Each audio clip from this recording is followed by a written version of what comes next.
بسم اللہ الرحمن الرحیم. ناظرین السلام علیکم. میں ہوں آپ کا میزبان صابر شاکر. آج ہے 8 اکتوبر اور دن ہے بدھ کا. تازہ ترین خبریں، اطلاعات اور تبصرے پاکستان کے حالات و واقعات اور سیاسی صورتحال کا لیتے ہیں جائزہ. آج پورے 50 دن باقی ہیں army chief general Asim Munir صاحب کی ریٹائرمنٹ میں. اب نیا آرمی چیف آئے گا یا پھر جنرل عاصم منیر صاحب کو ایکسٹینشن دی جائے گی، اس کے بارے میں ابھی تک کوئی فیصلہ نہیں ہوا اور ابھی تک اندر کھانے کافی کھچڑی پکی ہوئی ہے. ایک طرف نواز شریف صاحب ہیں اور دوسری طرف شہباز شریف صاحب ہیں. شہباز شریف صاحب سے توقع ہی نہیں کی جا سکتی کہ وہ army chief general Asim Munir صاحب کے کسی حکم کی انکاری کر سکیں. ممکن ہی نہیں کہ وہ کسی حکم سے انکاری ہوں. وہ اپنے باؤ جی نواز شریف صاحب کو کافی کچھ بتاتے رہتے ہیں اور مریم صاحبہ کو بھی بتاتے رہتے ہیں اور اسی لیے یہ آپس میں مل کر کھیل رہے ہیں. لیکن جب ان کی انفرادی ملاقاتیں ہوتی ہیں تو اس میں یہ گفتگو اور طرح کی کرتے ہیں اور جب جنرل عاصم منیر صاحب سے ملتے ہیں تو ان کی گفتگو اور ہوتی ہے اور انتہائی تابعداری والی ہوتی ہے، کیونکہ شہباز شریف صاحب نے باتوں باتوں میں جنرل عاصم منیر صاحب کی کافی جڑیں کاٹی ہیں اور ہر فورم پر انہیں مقامی، قومی اور انٹرنیشنل ہر فورم پہ انہوں نے یہ باور کرانے کی کوشش کی ہے کہ جناب ہم تو کچھ بھی نہیں، سب کچھ جنرل عاصم منیر صاحب ہی ہیں.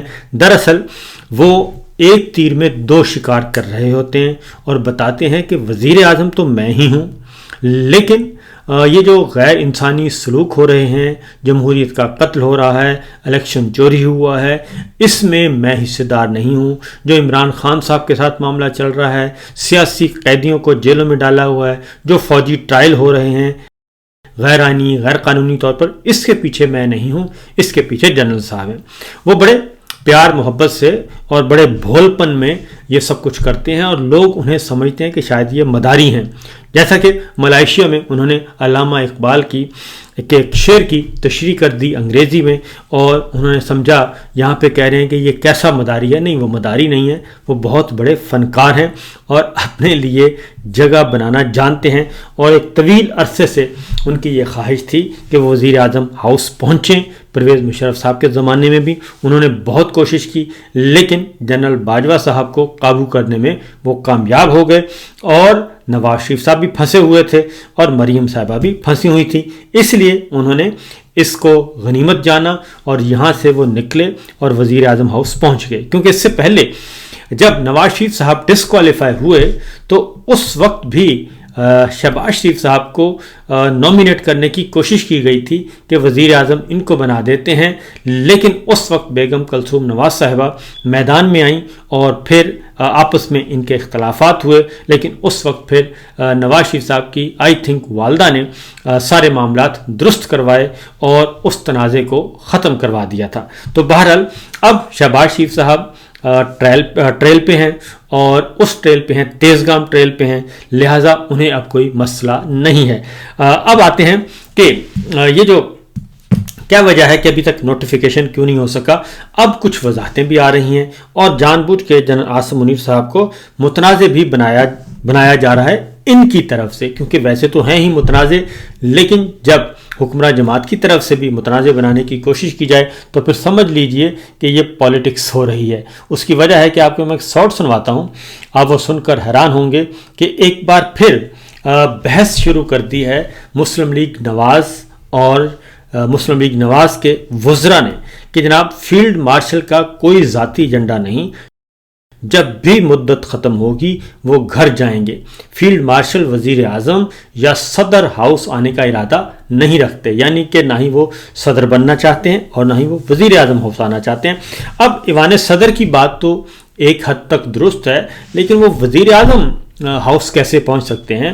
وہ تو رکن قومی اسمبلی بھی نہیں ہیں، انہوں نے وردی پہنی ہوئی ہے، وہ الیکشن نہیں لڑ سکتے، 5 سال تک پالیٹکس نہیں کر سکتے کیونکہ انہوں نے قانون بدل دیا اور کسی اور وجہ سے بدلا تھا. اب یہ قانون ان پہ بھی لاگو ہوگا ریٹائرمنٹ کے بعد. 5 سال کس نے دیکھے؟ تو جیسے جنرل باجوہ صاحب تھے ان کو آپ دیکھ لیں اور اس سے پہلے بھی بہت سارے جرنیل جو ہیں انہوں نے پالیٹکس میں آنے کی کوشش کی. جنرل اسلم بیگ صاحب نے آنے کی کوشش کی, جنرل حمید گل صاحب مرحوم نے آنے کی کوشش کی, اور بہت سارے ایئر مارشل اصغر خان صاحب تو پالیٹکس میں رہے لیکن وہ اقتدار کے ایوانوں تک نہیں پہنچ سکے. تو اس لیے اب یہ رانا ثناء اللہ صاحب جو کہہ رہے ہیں اس کے پیچھے آخر کیا معاملہ ہے, ذرا سنیے کیا کہتے ہیں. جو آرمی چیف ہیں فیلڈ مارشل عاصم منیر صاحب, ان کا کوئی پرسنل ایجنڈا نہیں ہے, اور قطعاً یہ بات غلط ہے کہ ان کے کوئی اس قسم کے ارادے یا کوئی اس قسم کا ایجنڈا ہے کہ وہ جہاں پہ ہیں وہ وہاں سے جب بھی ان کی مدت یا ان کی میعاد ختم ہوگی وہ گھر جائیں گے. وہ کسی پرائم منسٹر ہاؤس یا پریزیڈنٹ ہاؤس میں آنے کا قطعاً کوئی ارادہ نہیں رکھتے. اب یہ بالکل ایسی باتیں کر رہے ہیں رانا صاحب کہ ان باتوں کا رانا صاحب کو بھی نہیں پتا. وہ کہتے ہیں قطعاً کوئی ارادہ نہیں رکھتے, اور وہ جب بھی ریٹائر ہوں گے, اب وہ بتا سکتے تھے کہ بھئی انہوں نے نومبر میں ریٹائر ہونا ہے, یا بتا دیتے کہ نومبر کے بجائے نومبر 25 کے بجائے نومبر 27 میں ریٹائر ہونا ہے. ان کی مدت اگر 5 سال ہے تو یہ بھی نہیں بتایا. اس کی وجہ یہ ہے کہ ان کو خود نہیں پتا کہ جنرل عاصم منیر صاحب نے ریٹائر کب ہونا ہے, نومبر 25 میں ہونا ہے, نومبر 27 میں ہونا ہے, یا پھر نومبر 28 میں ہونا ہے. ابھی یہ جھگڑا ان کے درمیان چل رہا ہے اور مک مکا کا سلسلہ چل رہا ہے. اس کی وجہ یہ ہے کہ زیادہ سے زیادہ یہ خواہشات آ رہی ہیں, فرمائشیں آ رہی ہیں, اور مریم صاحبہ کی بھی, نواز شریف صاحب کی بھی, شہباز شریف صاحب کی بھی. اب جنرل عاصم منیر صاحب کون سی خواہش کیسے کیسے پوری کریں گے, یہ از خود ایک بہت بڑا مسئلہ بنتا جا رہا ہے. اب آتے ہیں جی کچھ اور خبروں کی طرف آگے بڑھتے ہیں, تاکہ دوسری جانب پاکستان پیپلز پارٹی اور مسلم لیگ نواز کے درمیان جو ایک ہمارے خیال میں نورا کشتی چل رہی ہے, لیکن اب ذرا تھوڑی سی اس کو سنجیدہ بنانے کی کوشش کی جا رہی ہے. اور اب باقاعدہ طور پہ پیپلز پارٹی جو ہے وہ ٹی وی ٹاک شوز میں آ کے اعلان کر رہی ہے کہ مریم صاحبہ بھی فارم 47 کی پیداوار ہے, شہباز شریف صاحب کی, نواز شریف صاحب بھی, اور پوری کی پوری پنجاب حکومت جو ہے وہ فارم 47 کی پیداوار ہے. پاکستان پیپلز پارٹی سندھ حکومت وہ فارم 47 والی نہیں, اوریجنل فارم 45 والی ہے. کل شہلا رضا آئیں اور انہوں نے سیدھا سیدھا کہہ دیا کہ مریم صاحبہ کو آپ کمپیئر نہیں کر سکتے مراد علی شاہ صاحب سے, یا پنجاب حکومت کو آپ کمپیئر نہیں کر سکتے سندھ حکومت سے, کیونکہ دونوں کا بیس مختلف ہے. ایک فارم 45 کی ہے اور پنجاب فارم 47 کی ہے. لہٰذا یہ کہیں کہیں لڑائی اس کو سنجیدہ بھی نظر آتی ہے. لیکن اس میں ایک مسلم لیگ نواز سے جو دوری پیپلز پارٹی کی ہوئی ہے, اس میں پاکستان تحریک انصاف نے پیپلز پارٹی کو کہا ہے کہ اگر آپ واقعی سنجیدہ ہیں اور واقعی آپ چاہتے ہیں کہ یہ نظام ختم ہو, تو آپ تحریک عدم اعتماد لائیے شہباز شریف صاحب کے خلاف, یا اسپیکر قومی اسمبلی کے خلاف آپ تحریک عدم اعتماد لائیں, اور ہم جناب اس کو پورا کریں گے. پاکستان تحریک انصاف اپنا وزن آپ میں ڈالے گی, اور اگر واقعتاً آپ چاہتے ہیں کہ یہ سب کچھ نہ ہو تو دیکھتے ہیں کہ پاکستان پیپلز پارٹی کس طریقے سے اس کو کرتی ہے جی, رسپونڈ کرتی ہے. لیکن زیادہ امکان یہی ہے کہ پاکستان پیپلز پارٹی کبھی بھی کسی بھی صورت میں سنجیدہ نہیں ہے. لیکن اس کے برعکس ایک اور کام بھی ہو رہا ہے, اور وہ ہو رہا ہے جناب کہ میڈیا پہ کتنا خرچہ کیا جا رہا ہے. اور کل ندیم افضل چاند صاحب آئے اور انہوں نے کہا کہ پچھلے چند مہینوں میں 9 ارب روپیہ جو ہے وہ خرچ کیا جا چکا ہے میڈیا پہ, اور ڈیجیٹل میڈیا اور سوشل میڈیا کا خرچہ اس کے علاوہ ہے. اور یہ 9 ارب روپیہ جو ہے وہ اخبارات اور ٹیلی ویژن چینلز کو دیا گیا ہے. جبکہ ایک اور باقاعدہ طور پہ ایک خبر آئی, اور وہ بھی بڑی دلچسپ خبر ہے جناب, ذرا سنیے کہ وہ ندیم افضل چاند صاحب کہہ رہے ہیں. بہت پچھلے 24 جو مارچ 24 سے لے کے جون 25 تک 9 ارب کا پنجاب گورنمنٹ کا بجٹ ہے جو میڈیا کے اوپر لگا ہے. اس میں سوشل میڈیا شامل نہیں ہے. اور ایک صحافی جو ہے وقار صدیق صاحب نے دعویٰ کیا ہے کہ ان کو ایک ٹویٹ کے 10 لاکھ 5 لاکھ لوگوں کو بہت سارے ٹویٹ آفر کیا ہے کہ آپ پیپلز پارٹی کے خلاف ٹویٹ کریں, آپ کو 10 لاکھ روپے دیا جائے گا. یہ وقار صدیق صاحب نے کہا ہے. تو یہ جناب ندیم افضل چاند صاحب کہہ رہے تھے کہ 9 ارب روپیہ صرف 1 سال کا بجٹ تھا پنجاب حکومت کا, اور سوشل میڈیا اس میں شامل نہیں. اور اسی لیے یہ جو کچھ آپ دیکھتے ہیں آج کل سستی فلمیں بن رہی ہیں اور سستی اداکاری کی جا رہی ہے ٹک ٹاکر سرکار کی طرف سے، تو یہ ساری اسی طرح کی جا رہی ہے. کیونکہ کل مریم صاحبہ نے ایک بات کی، انہوں نے کہا کہ انہیں رونا آ گیا، اور وہ رونا اس لیے آیا کہ مجھے ایک ویڈیو بھیجی کسی ڈپٹی کمشنر نے، اور کوئی بچہ تھا، میری تصویر کو مٹی لگی ہوئی تھی اور وہ مٹی بچہ صاف کر رہا تھا، وہ مجھے ویڈیو آئی اور میرے آنکھوں میں آنسو آ گئے کہ بس یہ کیسے لوگ مجھ سے محبت کرتے ہیں.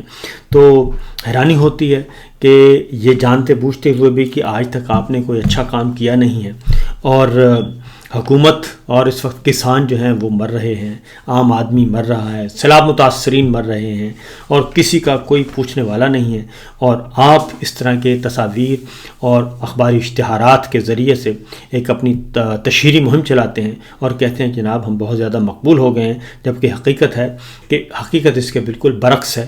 اور وقار ستی صاحب جو کہ خود ان کے لائک مائنڈڈ ہیں اور بہت زیادہ پرو گورنمنٹ ہیں، انہوں نے کل ایک ٹویٹ کیا، تفصیلی ٹویٹ، اور انہوں نے کہا کہ مجھے 10 لاکھ روپے کہا گیا کہ یہ ایک ٹویٹ کر دیں 10 لاکھ روپیہ، اور ندیم مسل چاند صاحب بتا رہے تھے کہ 5 لاکھ روپے تو عام بات ہے. تو میں آپ کو بتاتا ہوں کہ سوشل میڈیا پہ، ڈیجیٹل میڈیا پہ اور سوشل میڈیا پہ یہ اس وقت اس سے بھی کہیں زیادہ بجٹ خرچ کر رہے ہیں، اربوں روپیہ خرچ کر رہے ہیں جو اس وقت اخبارات اور ٹی وی پہ کرتے ہیں، اس سے کہیں زیادہ بجٹ ان کا سوشل میڈیا اور ڈیجیٹل میڈیا کا ہے، صرف اس لیے کہیں نہ کہیں سے کوئی بیانیہ ان کے حق میں بن جائے. لیکن اس کے 2 فائدے ہیں ان کو، ایک تو یہ بیانیہ بنانے کے چکر میں، دوسرا اپنے عزیزوں اقارب بچوں کو نوکریاں دینے کے چکر میں، تیسرا یہ کہ جتنا بھی پیسہ یہ اشتہاری مہم پہ چلاتے ہیں اس کا 50% واپس آ جاتا ہے. یعنی اگر آپ نے 50 ارب روپے کے اشتہار دیے ہیں تو 25 ارب روپیہ تو آپ کو ویسے ہی واپس آ جائے گا اپنی جیبوں میں کک بیکس کی صورت میں. تو یہ ہے حقیقت حال جو کہ ہم سب جانتے ہیں کیونکہ اسی فیلڈ میڈیا کے فیلڈ کے ہی ہیں، اور ہمیں معلوم ہے کہ یہ کس طریقے سے ان کو اشتہارات یہ تقسیم کرتے ہیں اور کس طریقے سے ان کو کک بیکس ملتے ہیں. اس لیے جو بھی وزیر اطلاعات ہوگا یہ ان کا خاص آدمی ہوتا ہے، وہ عام کسی کو یہ نہیں دیتے وزارت اطلاعات و نشریات، کیونکہ اس میں ہی زیادہ کھابے ہوتے ہیں. تو یہ سچویشن اسی طریقے سے آگے بڑھنے. دوسرا جناب ایک اور خبر ہے، وہ ہے کہ اسی ہفتے ایک بڑی خبر کی توقع ہے، اور وہ سلمان صفدر صاحب نے بتایا ہے کہ اس ہفتے ایک بڑی خبر آئے گی، اور وہ خبر آئے گی کہ توشہ خانہ میں عمران خان کو یہ سزا سنانے کا ارادہ رکھتے ہیں اسی ہفتے. اس کی وجہ یہ ہے کہ اسلام آباد ہائی کورٹ میں کل کیس تھا، اور توشہ خانہ کو کالعدم قرار دیے جانے سے متعلق، کیونکہ توشہ خانہ ایک ایسا کیس ہے جو کہ آگے بڑھ ہی نہیں سکتا. اس کے تمام گواہان جو ہیں وہ کوئی ایک بھی سرکاری گواہ جو لے کر آئے، کسی ایک نے بھی عمران خان کے خلاف گواہی نہیں دی، یہاں تک کہ ملٹری سیکٹری اس وقت کے بریگیڈیئر احمد نے بھی اور کرنل ریحان نے بھی عمران خان صاحب کے خلاف گواہی دینے سے انکار کر دیا. یہاں تک کہ بریگیڈیئر احمد کو تو باقاعدہ طور پہ فوجی تحویل میں رکھا گیا، ان کو اغوا کیا گیا اور کئی ہفتے تک ان کو گھر نہیں جانے دیا گیا، اور ان کے فون تک چھین لیے گئے، اور انہیں مجبور کیا گیا کہ آپ ہر صورت میں عمران خان کے خلاف گواہی دیں گے توشہ خانہ 2 میں. لیکن انہوں نے گواہی دینے سے انکار کر دیا فوجی تحویل میں رہتے ہوئے. ان کی پروموشن ڈیو تھی میجر جنرل کے عہدے پر، ان کی پروموشن بھی نہیں دی گئی اور ان کو جبری ریٹائر کر دیا گیا. اور یہ ہے سچویشن، یہ ہے صورتحال، یہ ہے پولیٹیکل وکٹمائزیشن اور ذاتی انتقام جو لیا جا رہا ہے جنرل صاحب کی طرف سے عمران خان کی دشمنی میں. اور بہت ہی اچھے ایماندار اور پروفیشنل جو فوجی افسران تھے ان کو بھی انہوں نے نہیں بخشا، اور ان کو بھی زبردستی جبری ریٹائر کیا گیا سزا کے طور پر، صرف اس لیے کہ وہ ان کے کہنے پہ ایک جھوٹیاں گواہیاں جو ہیں وہ دینے کے لیے تیار نہیں تھے. تو یہ توشہ خانہ کیس جب اسلام آباد ہائی کورٹ میں گیا تو راجہ منہاس صاحب ظاہر ہے وہ اس وقت حکومتی جج ہیں اور وہ وکیل تھے، اور وکیل سے ان کو جج بنا دیا گیا، اور ANF میں وہ وکیل تھے رانا ثناء اللہ کے کیس میں اینٹی نارکوٹکس فورس کے. تو اس وقت بھی وہ جج ہیں، اور انہوں نے بھی عمران خان صاحب کا جو کیس ہے اس پہ بجائے اس کے کہ اس پہ آرگومنٹ کرتے انہوں نے نوٹس کر کے غیر معینہ مدت تک کے لیے ملتوی کر دیا کیس، یعنی انہوں نے پورا موقع دیا ہے ٹرائل کورٹ کو کہ آپ سزا سنا دیں توشہ خانہ میں۔ تو سلمان صفدر صاحب نے پہلے ہی انفارم کر دیا ہے کہ اسی ہفتے یہ بڑی خبر آ سکتی ہے۔ فی الوقت دیجیے اجازت، اللہ حافظ۔